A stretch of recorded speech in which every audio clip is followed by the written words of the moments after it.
J'ai des souvenirs sur la question. C'est quoi la question? C'est quoi le problème? Vécu. À chaque galère, des apprentissages. Vécu, des retours d'expérience pour gagner du temps et de l'énergie.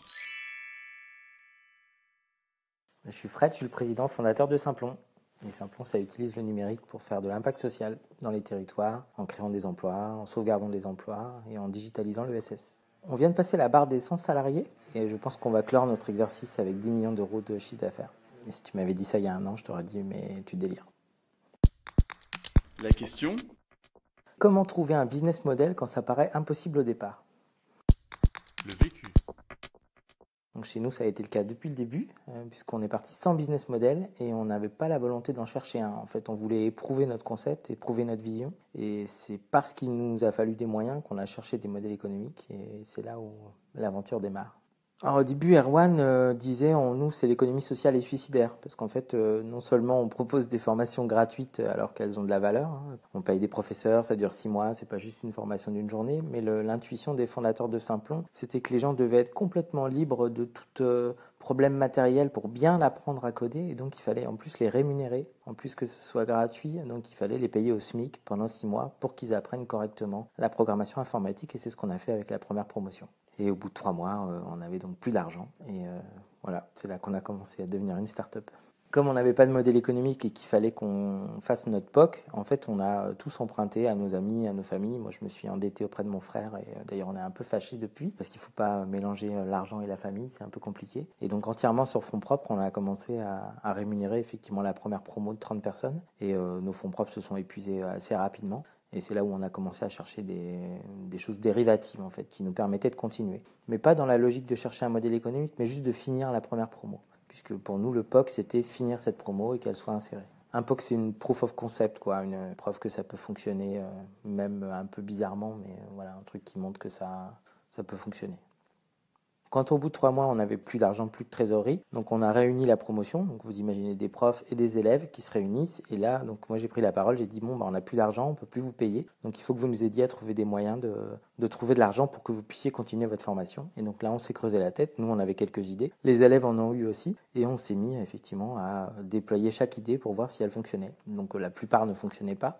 Donc on a dit par exemple on va donner des cours de code à des enfants et c'est vous qui allez donner ces cours, mais il n'y a pas de modèle économique à former des enfants. Après on a dit vous allez faire des sites web pendant votre formation et on va les facturer. Donc ça marche pas non plus parce qu'en fait les gens sont là pour apprendre, donc ils sont pas au niveau pour produire et donc les clients étaient pas contents parce qu'en fait c'était des gens débutants qui se faisaient la main sur des prestats, donc ça fonctionnait pas non plus. Et après on a dit on va faire des hackathons, on a un local, on a payé un bail pour 6 ans, donc on peut recevoir des gens et organiser des hackathons. Ça, c'était pas dans l'optique de se faire connaître dans l'écosystème, mais juste d'avoir un petit peu d'argent au début. Et en fait, ça a fait les deux. Et après, on a eu une idée un peu bizarre. C'était de dire les demandeurs d'emploi qui sont chez Simplon, on n'a qu'à leur faire former des comités exécutifs de grosses boîtes, des cadres dirigeants, des salariés. Aussi parce que ça allait leur apprendre à apprendre et à transmettre en fait leurs connaissances. Et ça a marché tout de suite. Et ça, on l'a facturé assez rapidement. On avait trouvé un premier modèle. Et après, on a fait du crowdfunding. On a été tapé à la porte de la région Île-de-France. On a trouvé des premiers partenaires en leur disant la vérité et c'est là qu'on a eu la confiance de nos premiers partenaires qui nous ont permis de finir la première promo. Premier apprentissage. Le premier apprentissage, c'est qu'il faut être hyper opportuniste. À partir du moment où tu n'as pas une idée préalable de quel est ton modèle économique, que tu as juste ta vision, il faut que tu éprouves ta vision sur tout ce qui traîne et tout ce qui se présente à toi. Donc à Simplon, on était très connus et on reste encore très connus parce qu'on dit jamais non à rien, à aucune sollicitation. Et donc on est drivé par les sollicitations et les appels entrants qu'on a. C'est vrai pour notre système d'essaimage, c'est vrai pour les premières opérations qu'on a fait, les premiers partenaires. C'est-à-dire qu'on ne se dit pas est-ce que c'est vraiment intéressant pour nous, on y va et on regarde au fur et à mesure si ça fonctionne. Et donc ça, c'est l'opportunisme dans le bon sens du terme. Et ça nous a permis de trouver des choses qu'on n'aurait pas trouvées si on avait eu une stratégie. Donc par exemple, jusqu'à une date assez récente, j'étais la seule personne qui checkait le mail de contact de Simplon en général. Et donc je me traitais entre 100 et 200 mails par jour qui arrivent sur le site de Simplon. Et là, il y a la mère de famille qui n'arrive pas à caser son enfant, il y a le maire d'une ville de 40 habitants qui veut son Simplon au fin fond de la Creuse. Il y a toutes sortes d'opportunités, mais ça me permet d'être en contact en fait avec les choses qu'on génère. Et j'en ai gardé l'idée qu'il faut traiter les personnes comme si c'était l'avenir de Simplon, que chaque personne était importante. Et souvent, ça créer des opportunités qu'on n'attend pas. Donc ça, c'est peut-être une règle un peu cardinale. Ça prend beaucoup de temps, mais c'est assez positif. Il y a une personne qu'on a rencontrée dans un grand groupe et qui était responsable de l'innovation d'un petit secteur. Et donc c'était quelqu'un qui n'avait pas forcément l'oreille du COMEX, c'était pas forcément une personne stratégique, mais ça a fité tout de suite en fait avec cette personne-là. Et on a commencé à faire un projet complètement à l'arrache. Et c'est passé sous le radar. On a fait ça à prix cassé pour pas rentrer dans le système des achats et des appels d'offres. Et en fait, c'est à partir de ce truc fait à l'arrache qu'on est monté au niveau de la DRH du groupe. Et maintenant, c'est un des plus gros partenaires de Simplon. Et après, on a passé du temps à essayer de le faire sortir de ce grand groupe parce que lui, il n'était pas à sa place là-dedans. Et finalement, il y est resté et il a pris des responsabilités. Et là, en fait, on va certainement ouvrir un Simplon spécial avec lui et ce grand groupe. Donc c'est devenu un partenaire avec lequel on a appris des milliards de choses. Et comme c'était un très grand partenaire, en fait, ça a été une référence incroyable pour tous les autres grands partenaires qui se sont dit « Ah bah s'ils font des trucs avec eux, ça veut dire que c'est génial ce qu'ils font. » Donc, mais on n'aurait pas mis, si on y avait réfléchi, un copec en fait sur cette relation-là.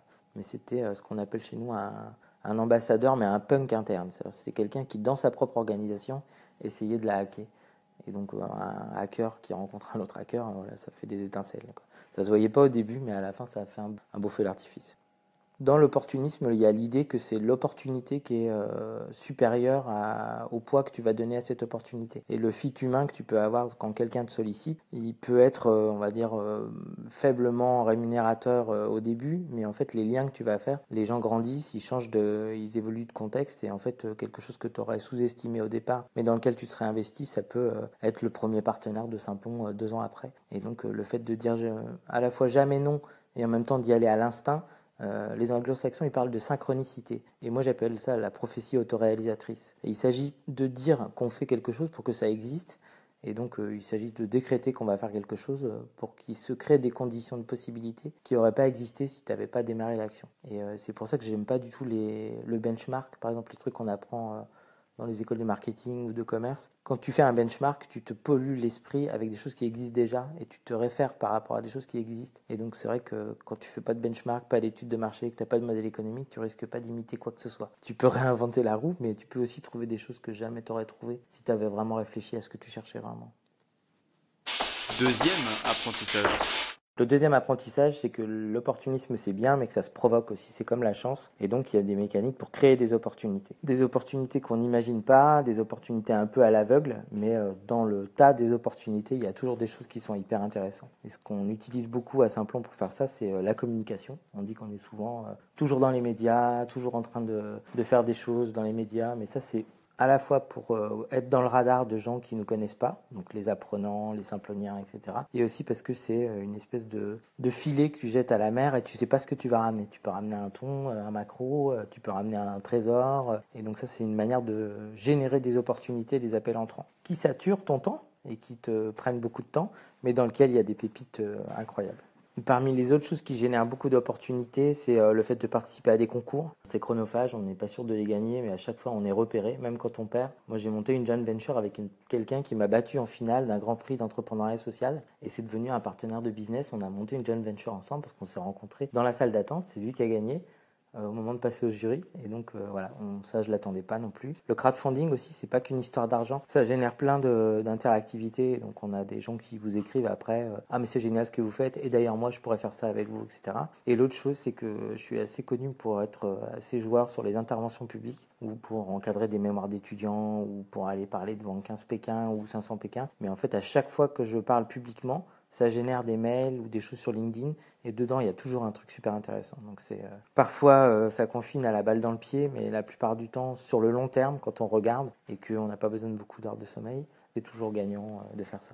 Parmi les choses complètement loufoques qu'on faisait aussi à Simplon quand on n'avait pas de modèle économique et qu'on savait pas quoi faire, c'est qu'on faisait des teufs sans prétexte apparent pour faire connaître notre local. Ça permettait aux gens de rentrer en contact avec nous et on faisait des événements complètement improbables. Par exemple, on avait fait un duplex en direct du festival Burning Man, donc c'était un duplex entre Montreuil et le Nevada et donc on avait invité d'anciens burners qui racontaient leur festival et on a rencontré comme ça des gens de chez Orange et des gens qui sont devenus des partenaires depuis parce qu'ils étaient des burners et on ne le savait pas. Et donc ils sont venus à Simplon, ils ont connu Simplon à cette occasion-là.